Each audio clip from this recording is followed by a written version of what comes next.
ಸ್ನೇಹಿತರೆ, ಏನಂತ ಹೇಳಿದ್ರೆ ಗೃಹಲಕ್ಷ್ಮಿ ಯೋಜನೆಯಲ್ಲಿ ಹಣ ಬಂದಿಲ್ಲ ಅನ್ನೋದು ಎಲ್ಲರಿಗೂ ಗೊತ್ತಿದೆ. 16ನೇ ಕಂತಿನ ಹಣ ಯಾರಿಗೂ ಬಂದಿಲ್ಲ.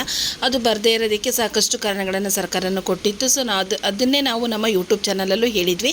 ಇವಾಗ ಗೃಹಲಕ್ಷ್ಮಿ ಯೋಜನೆ ಹಣವನ್ನು 4,000 ರೂಪಾಯಿನ ಒಟ್ಟಿಗೆ ರಿಲೀಸ್ ಮಾಡ್ತೀವಿ ಅನ್ನೋ ಒಂದು ಬಿಗ್ ಅಪ್ಡೇಟನ್ನು ಕೊಟ್ಟಿದ್ದಾರೆ. ಸೊ ಈ ಒಂದು ಗೃಹಲಕ್ಷ್ಮಿ ಯೋಜನೆಯ 4,000 ಹಣವನ್ನು ಯಾವ ರೀತಿಯಾಗಿ ಬಿಡುಗಡೆ ಮಾಡ್ತಾರೆ, ಯಾರಿಗೆಲ್ಲ ಈ ಒಂದು ಹಣ ಸಿಗುತ್ತೆ ಅನ್ನೋದನ್ನ ಇವತ್ತಿನ ವಿಡಿಯೋದಲ್ಲಿ ತಿಳಿಸ್ಕೊಡ್ತೀನಿ. ಸೊ ಅದಕ್ಕಿಂತ ಮುಂಚೆ ಯಾರೆಲ್ಲ ನನ್ನ ಚಾನಲ್ ಇನ್ನೂ ಸಬ್ಸ್ಕ್ರೈಬ್ ಮಾಡಿಲ್ಲ, ಪ್ಲೀಸ್ ಸಬ್ಸ್ಕ್ರೈಬ್ ಮಾಡಿ. ಯಾರೆಲ್ಲ ಹೊಸದಾಗಿ ನೋಡ್ತಾ ಇದ್ದೀರೋ ಸಬ್ಸ್ಕ್ರೈಬ್ ಮಾಡ್ಕೊಂಡು ನೋಡೋದ್ರಿಂದ ನಿಮಗೂ ಇದೇ ರೀತಿಯ ಹೊಸ ಅಪ್ಡೇಟ್ಗಳು ಬರುತ್ತೆ ಅಂತ ಹೇಳ್ತೀನಿ.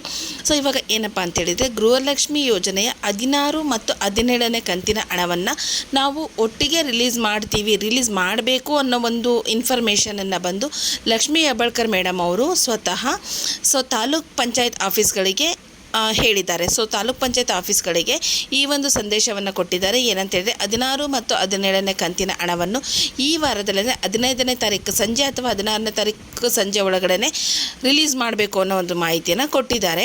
ಬಟ್ 15, 16ನೇ ಕಂತಿನ ಹಣವನ್ನು ನಿಮಗೆ ಇನ್ನು ಮುಂದಿನ ದಿನಗಳಲ್ಲಿ DBT ಮುಖಾಂತರ ಬರೋದಿಲ್ಲ ಅನ್ನೋ ಒಂದು ಸ್ಪಷ್ಟ ಇನ್ಫಾರ್ಮೇಷನನ್ನು TV ಮಾಧ್ಯಮದ ಮುಂದೆನೇ ಲಕ್ಷ್ಮೀ ಹೆಬ್ಬಾಳ್ಕರ್ ಮೇಡಮ್ ಅವರು ಹೇಳಿದ್ದಾರೆ.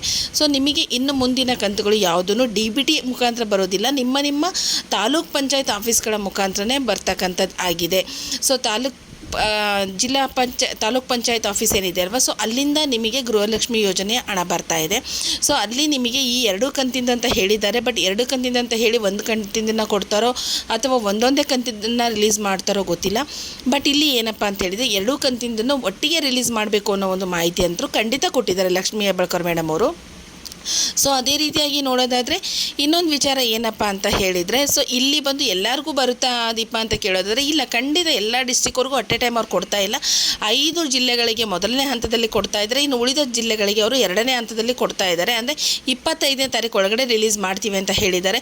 ನಿಮಗೆ ಗೊತ್ತಿದೆ, ನನ್ನ ಯೂಟ್ಯೂಬ್ ಚಾನಲಲ್ಲಿ ನಾನು ಸುಮ್ಮನೆ ಏನಂತೇಳಿದ್ರೆ ಗೃಹಲಕ್ಷ್ಮಿ ಯೋಜನೆ ಹಣ ಇವತ್ತು ಬರುತ್ತೆ ಸಂಜೆ ಬರುತ್ತೆ ಅನ್ನೋ ಮಾಹಿತಿನ ನಾನು ಖಂಡಿತ ಕೊಟ್ಟಿಲ್ಲ. ಯಾವತ್ತು ಏನು ಅಪ್ಡೇಟ್ ಇರುತ್ತೋ ಸೊ ಆ ಒಂದು ದಿನಗಳಲ್ಲಿ ಮಾತ್ರ ನಾನು ಕೊಡ್ತಾ ಇದ್ದೀನಿ. ಅದರ್ವೈಸ್ ನಾನು ಸುಮ್ಮನೆ ಗೊತ್ತಿಲ್ಲ ಅಂದಾಗ ತುಂಬ ಜನ ಕಮೆಂಟ್ ಆಗ್ತಿದ್ದಾರೆ, ನಮಗೆ ಆ ಅಮೌಂಟ್ ಬಂದಿಲ್ಲ, ಈ ಅಮೌಂಟ್ ಬಂದಿಲ್ಲ, ಅಷ್ಟು ಕಂತಿಂದ ಬಂದಿಲ್ಲ ಅಂತ ಹೇಳ್ಬಿಟ್ಟು ಅದ್ರ ಬಗ್ಗೆ ಯಾವುದೇ ಮಾಹಿತಿ ಇಲ್ಲ ಅಂತ ಹೇಳಿದಾಗ ನಾವು ಹೇಳೋದು ತಪ್ಪಾಗುತ್ತೆ.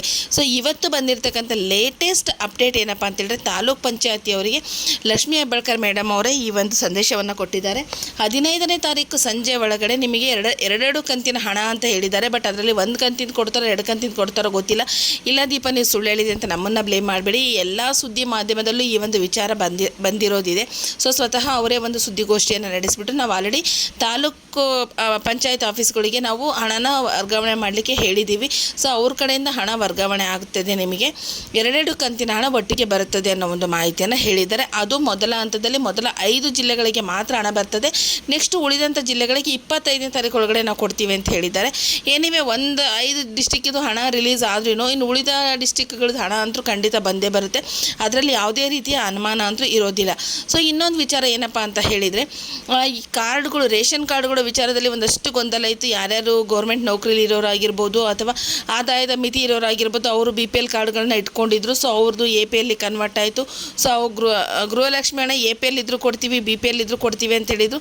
ಸೊ ಇವಾಗ ಇನ್ನೂ ಒಂದು ಸ್ವಲ್ಪ ರೇಷನ್ ಕಾರ್ಡಲ್ಲಿ ಅವರು ಏನಂತ ಹೇಳಿದರೆ, ತಿದ್ದುಪಡಿನಲ್ಲಾಗಿರ್ಬೋದು ಅಥವಾ ರೇಷನ್ ಕಾರ್ಡ್ ಹೊಸ ರೇಷನ್ ಕಾರ್ಡಲ್ಲಿ ಆಗಿರ್ಬೋದು, ಅದರಲ್ಲಿ ಅವರು ಇನ್ನೂ ಸ್ವಲ್ಪ ಫಿಲ್ಟ್ರನ್ನ ಮಾಡ್ತಾ ಇದ್ದಾರೆ. ಅದು ಮುಂದಿನ ದಿನಗಳಲ್ಲಿ ಏನಾಗುತ್ತೋ ಗೊತ್ತಿಲ್ಲ. ಬಟ್ ಇಲ್ಲಿವರೆಗೂ ಅನ್ನಭಾಗ್ಯ ಯೋಜನೆ ಬಗ್ಗೆ ಅಂತೂ ಯಾವುದೇ ರೀತಿಯ ಅಪ್ಡೇಟ್ಗಳಂತೂ ಖಂಡಿತ ಬಂದಿಲ್ಲ. ಇವಾಗ ಸದ್ಯಕ್ಕೆ ಬಂದಿರೋ ಅಪ್ಡೇಟ್ ಏನಪ್ಪ ಅಂತ ಹೇಳಿದರೆ, ಗೃಹಲಕ್ಷ್ಮಿ ಯೋಜನೆ ಹಣವನ್ನು ಬಿಡುಗಡೆ ಮಾಡ್ತೀವಿ ಅಂತ ಹೇಳಿದ್ದಾರೆ. ಸೊ ನಮ್ಮ ಮಹಿಳೆಯರು ಏನು ಬಡ ಕುಟುಂಬದವರು, ಮಧ್ಯಮ ಕುಟುಂಬದವರು ಕಾಂಗ್ರೆಸ್ ಸರ್ಕಾರದ ಮೇಲೆ ಒಂದು ಒಳ್ಳೆಯ ಭರವಸೆಯನ್ನು ಇಟ್ಟಿದ್ದಾರೆ. ಸೊ ಜನರ ಅಭಿಪ್ರಾಯದ ಮೇಲೇ ಸರ್ಕಾರ ಒಂದು ನಡೀತಾ ಇರ್ತಕ್ಕಂಥದ್ದಾಗಿದೆ. ಸೊ ಇದನ್ನು ಪರಿಗಣನೆಗೆ ತೆಗೆದುಕೊಂಡು ಗೃಹಲಕ್ಷ್ಮಿ ಯೋಜನೆ ಮೇಲೆ ತುಂಬ ಜನ ಡಿಪೆಂಡೆಂಟ್ ಆಗಿದ್ದಾರೆ.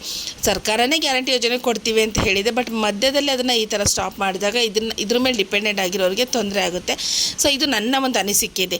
ಈ ವಿಡಿಯೋನ ಕೊನೆವರೆಗೂ ನೋಡಿರೋರು ನಿಮ್ಮ ಅನಿಸಿಕೆ ಏನಿದೆ ಅನ್ನೋದನ್ನು ಕಮೆಂಟ್ ಮುಖಾಂತರ ತಿಳಿಸೋದಂತೂ ಮರಿಬೇಡಿ.